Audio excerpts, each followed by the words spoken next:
আপনারা আজ 3 দিন যাবত আন্দোলন করছেন। আমরা দেখতে পাচ্ছি যে আপনাদের দাবি দাওয়া নিয়ে আলোচনার থেকেও আপনাদের যেই বোতল কাণ্ড সেটা নিয়ে আসলে আলোচনা বেশি হচ্ছে, এটা কেন? আসলে বোতলটা নিয়ে আমার মতে যা সেটা হচ্ছে যে বোতলটা আসলে ইচ্ছাকৃতভাবে দেওয়া হয়নি, মানে ওনার উপর ইচ্ছাকৃতভাবে ক্ষেপণ করা হয়নি, সেটা হচ্ছে ভুলবশত হয়েছে আমাদের মতে, এটা ইচ্ছাকৃতভাবে হয়নি। আপনারা 3 দিন যাবত আন্দোলন করছেন, এখন অবধি কোনো বার্তা পেয়েছেন কিনা আপনারা আপনাদের দাবি দেওয়া? না, আসলে দাবি দেওয়া মানা হলে তো আমরা এতদিনে আন্দোলনটা করে দিতাম, বন্ধ করে দিতাম, এতদিন আন্দোলন থাকতো না।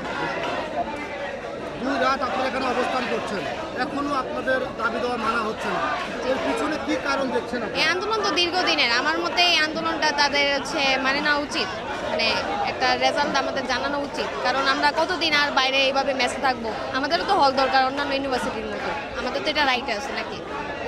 এখন আপনাদের দাবি দেওয়া না মানলে পরবর্তীতে আপনারা কি করবেন? আমাদের এই দাবি দেওয়া না মানলে তো আমাদের আন্দোলন চলমানই থাকবে। কি বলতে চান প্রশাসনের উদ্দেশ্যে, দায়িত্ব যারা আছে? আমরা এটাই বলতে চাই যে তারা যেহেতু আমাদের মানে ফেসিস্ট যেহেতু হলো, একটা আন্দোলন হয়েছে, তারাও যাতে আমাদের সুবিধা অসুবিধাটা বুঝুক, সেই অনুযায়ী ব্যবস্থা নিক, আমাদের এটাই দাবি আর কি। আপনারা 2 দিন যাবত আন্দোলন করছেন।